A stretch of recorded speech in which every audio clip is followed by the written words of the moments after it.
तसं लेखी पत्र जनता दल युनायटेडने दिलेलं आहे आणि त्यांचं स्पष्ट म्हणणं आहे की 223, 24, 25 आणि 27 या चारही वॉर्डमध्ये आमचे जी तक्रार होती ती आमची तक्रार आता आम्ही मागे घेत आहोत.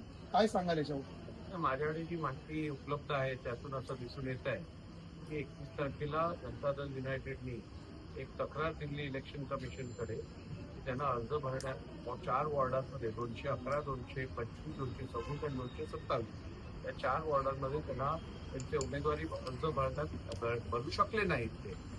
तर त्यानंतर दुसऱ्या दिवशी त्यांनी ती तक्रार मागे घेतली आहे आणि त्यात त्यांनी कारण असं दिलं आहे की आमच्याकडे आलेली माहिती चुकीची होती आणि खरं बघितलं तर 4 पैकी 3 वॉर्डांमध्ये त्यांच्या उमेदवाऱ्या भरल्या गेल्या होत्या.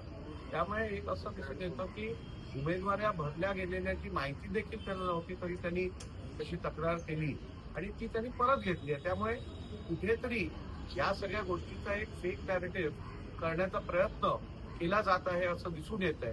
आणि मला वाटतं आता या सगळ्या बाबतीत अधिक न पडता, कारण आता निवडणुका सगळ्या सुरू आहेत, लोकांनी नियमाप्रमाणे आपापले अर्ज भरलेले आहेत, त्यानुसार आता निश्चितपणे लोक निवडणुका लढतील आणि सगळ्यांनी मिळून व्यवस्थित नियमाप्रमाणे डॉक्टर बाबासाहेब आंबेडकरांनी दिलेल्या संविधानाचं पालन करत योग्यरित्या निवडणूक लढूया आणि निर्णय जनतेवरती सोडूया.